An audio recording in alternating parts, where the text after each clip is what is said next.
We know that chronic absenteeism is a huge problem for schools and students.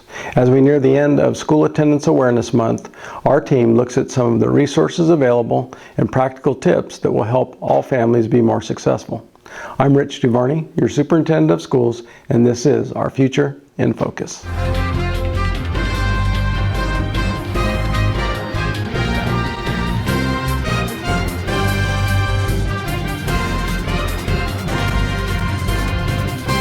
Attendance improves when schools engage students and parents in positive ways. Several local school representatives share valuable tips to help improve student attendance. We see and hear from a lot of parents on a daily basis about various reasons why students aren't in school. And whenever there's questions about that, the school secretaries and the school office are the best place to start. A couple things parents can do to help us out. Look at the school schedule that's pre-printed, know when our vacations are, plan your family time on our vacations.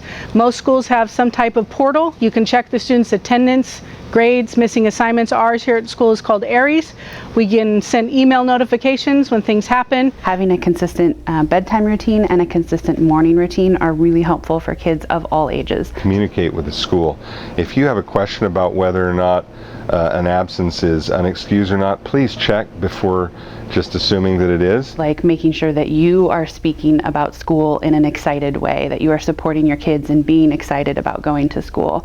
Limit screen time in the evenings after 10 o'clock till early in the morning. Read the attendance manuals and part of the parent handbook and learn what the attendance policies of your school are. You can also help out by making sure appointments for students are scheduled outside the school day. Getting behind can be very overwhelming, and we really want our students to be on track to graduate. If there's something that takes you out of the area, a family emergency or a vacation that just had to happen at this particular time, be aware that you can ask the school for independent study packets. Now, the school does have to have enough lead time to be able to do this, but they can give you homework and work to cover that length of time that you're going to be gone so that your student doesn't fall behind, and also so that those days continue to be counted as attendance days. Be aware of warning signs when your child is consistently feeling ill on school days. If you have a child who is continually complaining, Mommy, my tummy hurts, or, Daddy, I have a headache over and over and over again, and that keeps coming up around school days, that may actually be a sign of anxiety,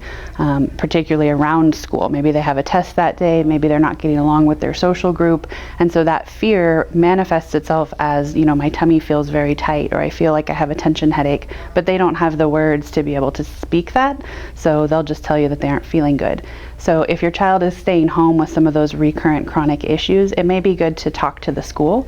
All Tehama County schools have various resources available for students and parents. We have counselors and school psychologists that may be able to, assist to give some tips to a parent about things that they may try. My department is responsible for supporting schools as they support families through things like homelessness, kids who don't want to come to school because they're feeling bullied or unsafe, separation anxiety, test anxiety, anything like that might impact a child's ability to come to school and be fully engaged in their classroom. We can help them emotionally, socially, and academically if they're here on our campus. Our students spend a lot of time with our teachers and develop positive relationships for them that will help them be successful down the road. Schools have implemented various awards for students to encourage good attendance, and there are consequences for parents who fail to send their children to school. Last year, we upped the level of focus on attendance.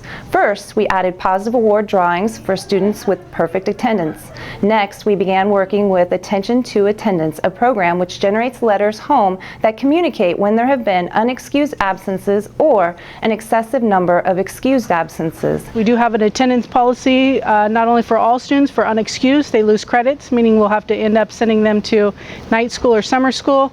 And our seniors have an attendance policy that if they're not here, if they're here less than 92% of the spring semester, they do not participate in graduation ceremonies and the senior fun things, the senior skip day and things like that.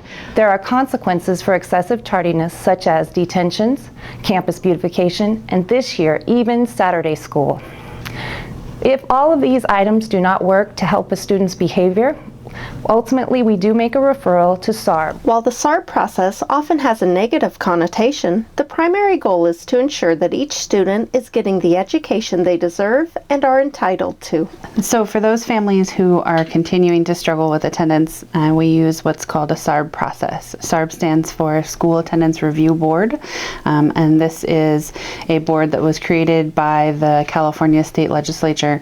But what that means in Tehama County is that the Department of Education works collaboratively with the schools and then with all of the other community county agencies across the county that may support kids. So folks like having victim witness or probation or mental health or substance abuse awareness groups, any kind of resources that might possibly be able to help a family who is in need. The whole point of SARB is to have kids attend.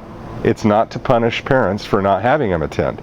So the entire goal at that point in the process is, what can we do to help you get your student to school? That board meets twice a month throughout the school year, and families are sent to that board by the school after the school has tried to do everything in their power and basically are asking for county support at a larger level.